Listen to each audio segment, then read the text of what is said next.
Okay, gentlemen of the B44.2 thread, I just wanted to finish up this build. Show you where I ended up on my electronics.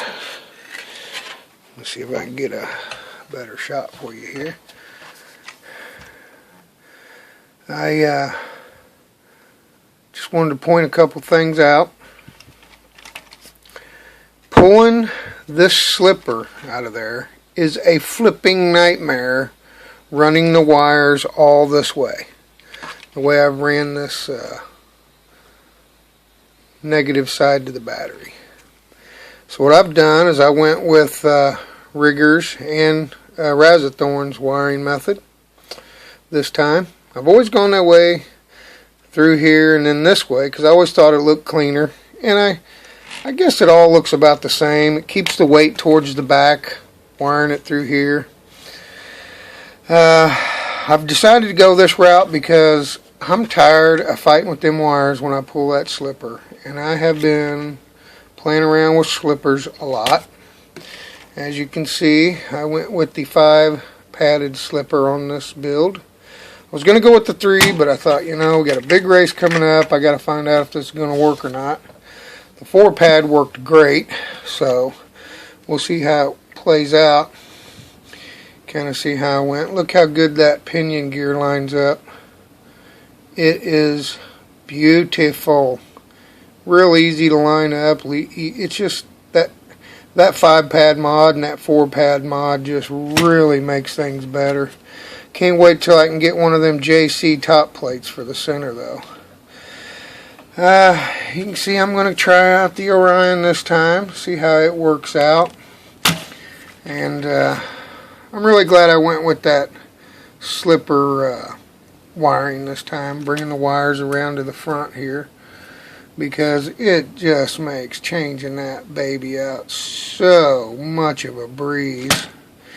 You can see my steering mod here. That's a couple of J-Concept ball cups. I think I showed you that in the build.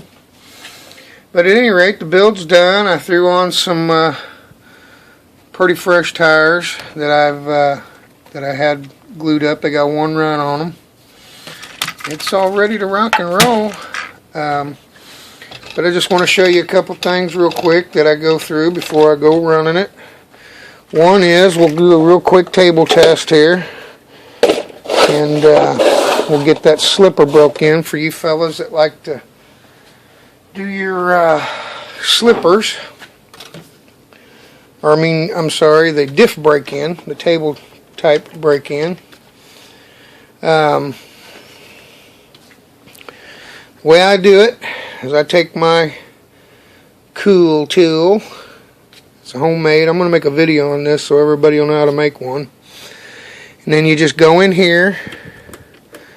You get that in there in the nut real good. Then you're just going to tighten this down until you get the T-nut, which is right here. This T-nut, the diff nut lock. Let's see. I don't know if we can see it right there or not. I'll get some light back here. Right in here. You want to get that to where it just bottoms out. And once that bottoms out, you're going to just make sure it's snug. And then you're just going to want to see if it moves okay. But make sure it's snug. And then you're going to turn on your radio. You're going to turn on your speed control and everything. Now this isn't real hard to do or anything, but if you don't have the tool to tighten that diff nut down all the way until it's just snug, just till you feel the spring tension bottom out, you'll have to pop a ball cup and use a wrench and stick in there and tighten it up by hand until it just bottoms out, then back it up 1/8 of a turn. That's all you got to do. Simple as that. Then you're going to grab one tire and you're just going to real slowly run it like so. And what that does is it allows you to break in the diff slowly. Then you're going to grab the other tire, real slowly break in the other side. You just kind of want to do both sides. You're going to want to do this for about a half a minute on each side. And we already broke our diffs in the build. If you did it that way, is really the best way. But when you get to the track, if you've got to do this at the track, that's how you do it. Then on the front, you do it the same way. You hold one side. Whoa, a little too much trigger. You just do it the same way. Hold the front and back. Same difference both ways. You're going to do that for about at least a minute, front and back. And the nice thing about doing that is you're also breaking in that diff case too, your drive gears. And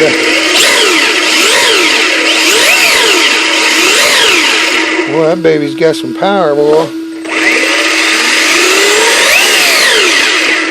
That 4.5 is ready to tear up some dirt. Man, listen to that. Listen to that fan. Man, I could cool the house with that sucker. Woo! It's making my hand hover. Boy, that thing is screaming. Boy, I'm really hoping, I'm hoping to get some good things out of that. Now, when I get to the track, I'll try to do a quick video on how I set my slipper. Maybe give you guys some pointers there. But that's how you break in your diff on the table. You just hold that tire, give it a real light throttle. And you do that for about a minute. And then when you lay it on the track, you're going to want to make sure your slipper's not slipping too bad, to where the car will move forward. And you're going to want to take a couple laps slow and easy. You don't want to get too crazy right off the bat. You want to make sure that slipper's broke in good. Then you're just going to want to table test it, see if it feels snug or not. I like to just do a little lazy turn. Put a little mark on here for you. Mine are pretty well broke in. They're going to get a little freer though. But what I like to do is I put that mark on there and I just do a lazy spin. Where'd that thing end up at? Right at about halfway. Let's do it to where we can see that mark. That's on the front right here, so we'll just go right there. Just a lazy turn. It's a little tight right now, but it's going to loosen up some. It's right here. Bring that up to the top. Just do the lazy turn. Just let your finger roll off of it. And then that tells you right there it's pretty close. Once that thing breaks in, it should stop right about here. And then I know my diff is about the tightness on the table that I like. And of course, you'll get better at it. You'll get the feel of it. You'll be like, yeah, feels good. I like it. And you'll just get the hang of it after a while. You'll get the feel for it. You might not even have to do the lazy turn. On the front diff, you do it the same way. You just stick your cool tool in there. Or you pop off a ball cup, tighten it down until it just gets snug. Then back the front off a 1/16 of a turn. And you're ready to table test it. No big deal. It's real simple. Just remember to go easy on it for the first half a battery pack. There's no need in destroying any dirt too right off the bat. Give that dirt a chance to last a while. But on that note, we'll go ahead and move on a little bit here. What I like to do is I like to throw my lid on. And make sure my wing's on, make sure my battery's in there. If you want to get real technical, you might even want to make sure your car's charged. I'm going to turn it around so you see my cool sticker there. I'll plug this in so it don't make a whole lot of noise on us here. Put the lid on it. And I'm just going to do a little bit of ride height testing. That lid on there good and just kind of pump it up and drop it. I use a Gia tool. That's 20 millimeters. One click is 21 millimeters. So I'm right on it. I like my rear just a little bit lower than the front, not much, but maybe 1/4 of a millimeter. But for this test, I'm just going to go ahead and make it 21. Needs to be a little higher.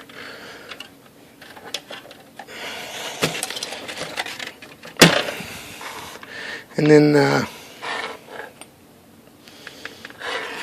that's pretty close. Like I say, I like the rear just a teeny tiny, about 1/4 of a millimeter. We'll just say 20 3/4 of a millimeters of ride height in the rear. 21 in the front. That's my standard setup. It's what I always do. It's the way I pretty much always leave it. I don't worry too much about the gap on my springs here. I don't make sure they're perfectly even because I know there could be a little more weight one side to the other, so I'm just trying to get it balanced.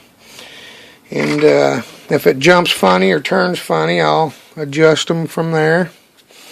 That's how I set that up, 21 millimeters all the way around. When I set my camber, this is provided in the kit, by the way, camber gauge. Each number is a degree.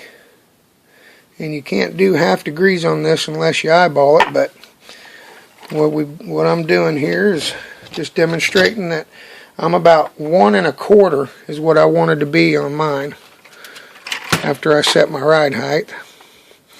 And the way you use these is the number that's at the bottom corner of the table and the tire, that's your degree angle. So if you want 2 degrees, you're going to be like number 2 meeting the tire and the table. And all the way around, that's how it works. So that's how that works. But for me, I use the RPM gauge. This is set at 3/4, and that's what I like to set my front at, 3/4. Reason why I like to set my rear at 1 1/4 is because it's a happy medium between 1 and 1 1/2. That's pretty common settings for the pro drivers, the factory drivers. They usually, you'll almost always see a 1 or a 1 1/2. So I always just go to the 1.25 setting and leave it be. If I want a little more camber, maybe a little more bite in the turn, depending on how much it's rolling on me, I might add some or take away. On the front, usually you see 1/2 degree, 1 degree is pretty common. So I just go 3/4. That gives me my starting point. I run the J-Concept 7-inch wing. I don't cut but maybe 3/16 out of it here. My setup kind of pretty much demands a full wing. I'm running I'm running it flat so that I can use these these pitch washers here as a brace to help keep that thing from flopping around too much. I've seen some guys do the screw mod. One of these days I'm going to get around to doing that. To set my camber, obviously we all probably pretty much know how to do that, but let me find my tool here. I've got a tool nightmare going on over here, and I think I dropped it a while ago, but see if I can find my camber tool. At any rate, it's around here somewhere. We'll just, it looks like this. I don't know what we can do with one of these, but as soon as I find my aluminum one, what I do is I just take and loosen these until I get them where I want them. And these things also fit on here if you push them on there hard enough, but I think if you was to try hard enough, this would be a great tool for popping ball cups. But you would have to make sure it's on there good and really push hard. But I believe that's what that tool is made for.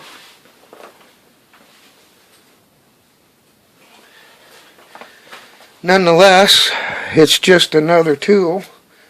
Well, I'm dropping stuff everywhere and picking up lint. It won't work on that, but it does fit on this good, so you might be able to find the use for it. I don't throw that stuff away. I just keep it handy. You never know what you might be able to use it for. And that's pretty much it. I got to hit the track with it, and if I need more or less camber, I'll do it. If I need more ride height or lower ride height, I don't think I'm going to need more power with that 4.5 hidden in there. Ooh, look at that bad boy. I'd just like to say one thing about this kit, though, a couple things. AE did a great job on it. I feel like we really got our bang for our buck versus the B4.2. We got a whole new car here. We got a longer car, better shocks, better options on the slipper. We got a better battery strap. We really got us a new car here. I know the standard for this car has always been a 6.5 motor. I think the new standard for this kit should be a 5.5. I really do. This car's just faster. So I would encourage everyone to try to go faster. I've been running the 5.5 and the 4.5 since this kit came out, and it's taken it like a champ. It's a faster car. You can drive it faster. You can drive it harder. I would say give it a try, because I can't hardly get away from the 4.5 now that I run it. I, honest to goodness, can barely drive anything slower. It's just that good of a kit. It's not precision. It's got some flaws. We know the ball cups are kind of goofed up. But other than that, this thing performs like a precision piece of machinery. It is just that good of a car. As far as I'm concerned, you're not going to get a better kit for the money. There's no real necessary mods. You can put the kit together box stock straight out of the book and go race it and drive it. And I mean drive it hard. The diffs last a long time. The slippers last a long time. The shocks in between rebuilds. It's just a great kit. I really enjoy driving it. I've always enjoyed the 44 and the .1, but this .2 for me is at least 3/4 of a lap to a lap faster than them cars before. So I would recommend maybe trying to go a little faster with it. The car will definitely take it. Your setup's going to mean a lot. You know, your driving style, of course, means a lot, but faster's faster. If the car's better, put more to it and see if you can handle it. I really like the Proline body versus the finisher body. This body just really plants it. Just makes the car really feel good. I don't really know what else to say for you guys other than I'll get back here in a few weeks, and we'll tear the diffs apart, tear the gearboxes open. We'll check the seals. We'll rebuild the shocks and check how much the seals have swollen. And we'll just really go through it on a rebuild and see how it's holding up. And I'll in between there, if I have a problem, catch me on the .2 thread. I'm sure I'll make a post if something goes wrong. I would recommend refilling your shocks every practice day, and before the qualifiers on a race day, refill them. And I like to even sometimes do mine before the main. I like to keep my shocks fresh. These O-rings, when you do a rebuild on your diffs, rebuild your shocks. It's just a package of O-rings is all it takes. Just rebuild those, and put in fresh oil, rebuild your diffs, check out all your CVDs, pull them all apart, clean them, or clean that old grease out, re-grease them. I'm hoping that when I do my diffs, that these little booties right here on here I'm really hoping that these are going to save me a lot of cleaning. I'm hoping I'll open that thing up and go, wow, there ain't a bit of dirt in there. Wish I could get some on the front. I think that's about it. I'm wrapping this build up. Tomorrow is race day. I can't wait. I got my cool tool. I can stick it right in here and turn my kit off and on. That turned out real sweet. The off and on switch is right here. I can just take my cool tool and it's on. Flip it in there and pull it back and it's off. That worked out real good on the vent hole and the off and on switch.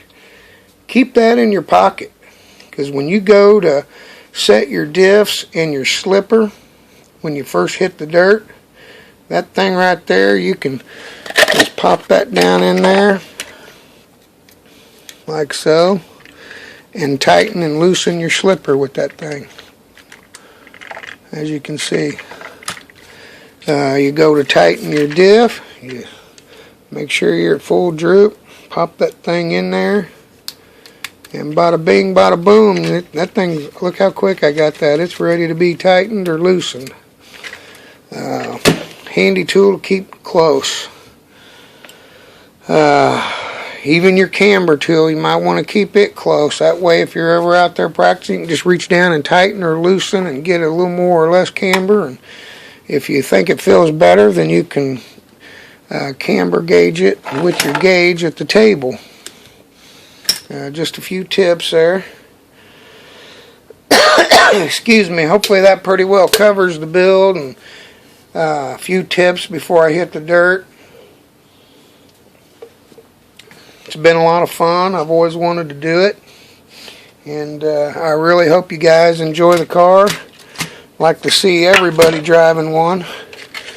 I really like this kit. Watch these shocks. Look how that car just settles. It just melts back into the dirt. Man, you gotta love that. That is so plush. I mean, just them shocks are 100 times better than the V2s. These V3s, they're just awesome.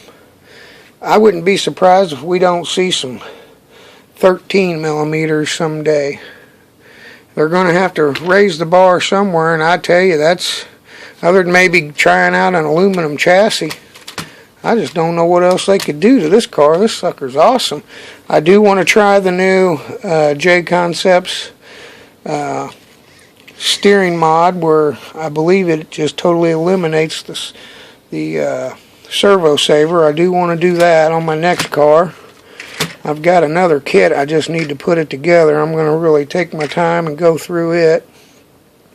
I'm actually going to take some of the driveline parts and I'm going to drill them out to 2 millimeters, and or maybe less, I'm not sure yet, and try to get rid of every bit of slop and every bit of play in that suspension, and see how precise I can get that driveline. That's just something I'm going to toy around with. I'm always liking to play around with this stuff. If that slipper mod works out, I'll break it out and break it down and get you all the measurements.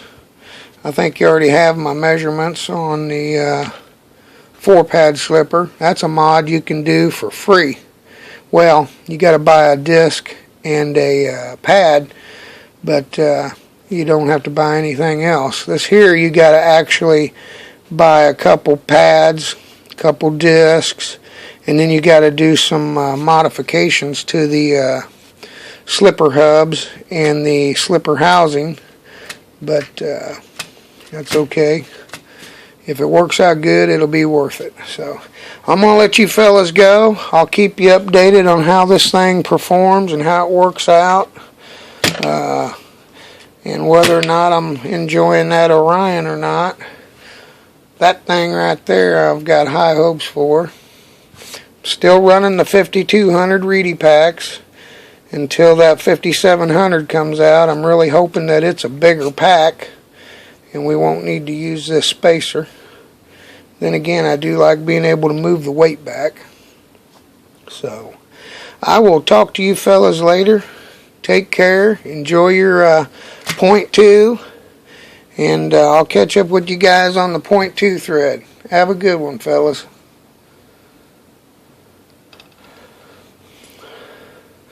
Looky there, I found it. I found my camber tool. Oh, you guys, I tell you what, this has been a build. Look at this. Look at this over here. Has that not been a build? Oh my gosh. Boy, I'm done with this baby in a nick of time too, man. I got this place. Look at that. I've been doing this in the garage. And it's freezing in here. My God, I got to get back into the family room, man. Look at this. Here's my tire box there. Me and the old lawnmower, we just been hanging out together. We got 12 inches of snow, and you talk about a cold garage. Woo hoo hoo. There's the light. Look at there. That's pretty neat, ain't it? Turned out pretty good. I'm happy with it. I can't wait to drive it tomorrow. I got a mess to clean up, so I'll catch up with you guys later. Take it easy. I'm signing off.